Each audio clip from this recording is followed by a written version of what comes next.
Anime fighters have always been known for having off-the-wall, wacky characters, perhaps in their designs, gameplay, personality, or frequently all of the above. This, obviously, can be found at the genesis of the genre, Guilty Gear. And yes, Gear has always had strange characters, but what I'd like to talk about is specifically Guilty Gear Xrd, the 2014 revival of the series that blew everyone away. Among a cast of regulars came a bunch of new freaks, central to the game's expanded story mode, and our first freak was the only one available on the base roster of Guilty Gear Xrd's Sign. Bedman fills a niche familiar to fighting games, an asshole who wants to set play you to death, though how he goes about this is sort of unique. He's not using projectiles like Dizzy. Well, kind of. Upon the use of any of his special moves, Bedman leads a seal wherever he was. This seal lets Bedman make a phantom that does the move again, allowing for pressure. This allows for some really fucked up mix-ups that I'm simply not good enough to do, and makes him a very unique character. This comes at the cost of his defense. A weird 6P, a fast but unsafe dead angle, and the inability to block out of a run can leave newer players caught in vortexes that they can never escape from. Bedman himself wants to set up vortexes of his own, though it's hardly unique to say, I want to do to that guy what he wants to do to me. It's more accurate to say that Bedman sheds the sheer offense or defense that a standard character has in order to annoy you until you give him an inch, in which case he takes a mile. Leo is as unga-bunga as you can imagine, and I'd argue he's the king of the monkeys, which, to me, is interesting, as he uses charge motions for his fireball and DP. In my mind, charge motions typically define a character by being the tools they're most centered upon, but Leo flips that on his head by being mainly defined by his Brunhilde stance. By using his heavy slash, interrupting his Rekka string at the second hit, landing a grab, using 236H or jumping 236H, Leo enters a stance with a unique set of normals. He gains access to a spammable low, an overhead, and a parry, as well as a zero-frame projectile super. Whereas he has to work to get into stance, getting out is as easy as pressing down twice. Leo will often switch mid-combo, allowing for scary pressure resets if he decides to let the combo in part way. Like Bedman, though, Leo lacks a standard dash, opting instead for a step dash, forcing him to commit, and unlike Bedman, his walk is pretty slow. He's also large, and his low jump makes him very susceptible to being poked out at mid-range or kept full screen all game. This makes him need to take every chance he can for the most minimal progress, though he's great at keeping things going when he's in. Or maybe he just wires his projectile all day. I don't play this character. Sin is an explosive character based on juggling his job of killing you and eating good healthy food, just like any real 5-year-old. Sin is scary, especially in the neutral game, due to his unique mechanic, the calorie gauge. With this, Sin can cancel his special moves into one another, making any hit from him potent. I mean, most characters in Gear are, but him especially. A good Sin nearly always feels like he's winning neutral unless you're full screen away from him, though he has his ways of getting in. He has fantastic pokes in far slash and crouching slash, and 236H will outpoke basically anything. He also has a slight attack that low profiles in Elk Hunt, and thanks to his calorie gauge, he can make his reversal safe. He also has a fireball he can follow behind, though that costs a meter, and a command jump that he can vary the distance of. All of this is balanced by him needing to eat to refill the gauge, as canceling a special into another costs a chunk of his bar. Not doing so will make him do a small starving animation, leaving him open. Like any child, though, Sin works really hard to avoid this. If he can't find a place to eat, he'll have to give up either Oki or damage for it. He's versatile, yeah, but he's still a growing boy. Ram Lethal is a very unique character for Gear. In lieu of the traditional Gatling system, Ram focuses on attack strings, almost akin to a Mortal Kombat or Tekken character. This gives her a bunch of unique attacks that can wall splat, launch, ground bounce, really most things you can need. This is on top of her setplay game, with both halves coming together to make the whole of the character. With 6S or 6 Heavy Slash, Ram places a sword in a specific location relative to the opponent, and she loses these swords in her normals. Ram plays a delicate game of summoning and recalling her swords mid-combo to maximize damage, but she really shines in the corner with a sword set. Ram can be explosive, but she's definitely a character where you can tell if someone likes her for her gameplay or for her nasty little grippers.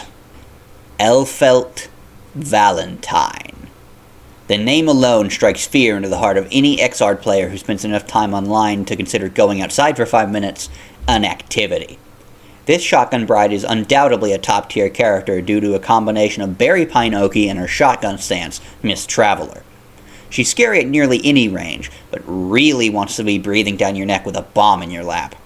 In that position, Elfelt is scarier than the fact that I'm about to turn 20, and you'd better hold this 50-50 mix-up, fucker, or you'll be doing it all over again.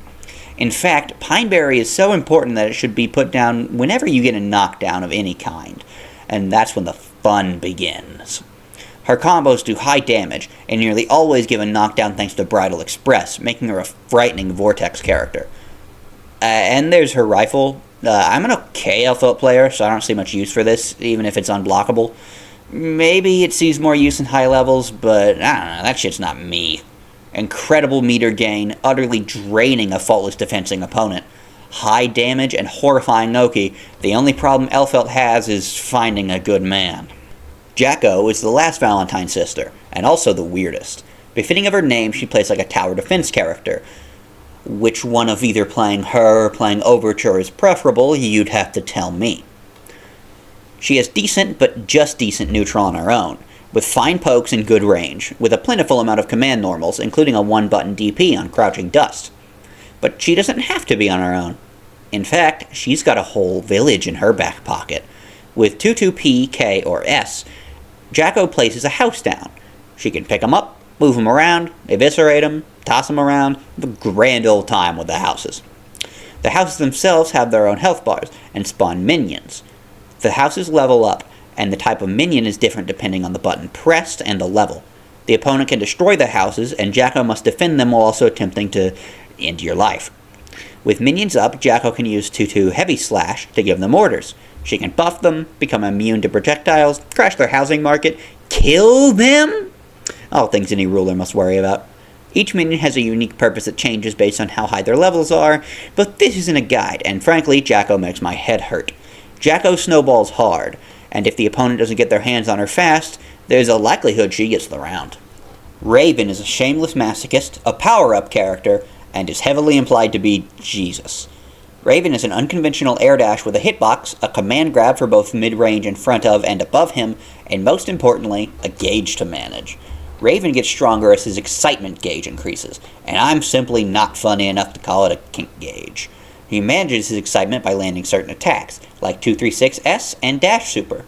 Or you can play into the joke and use 214K, which is called Give It To Me Here.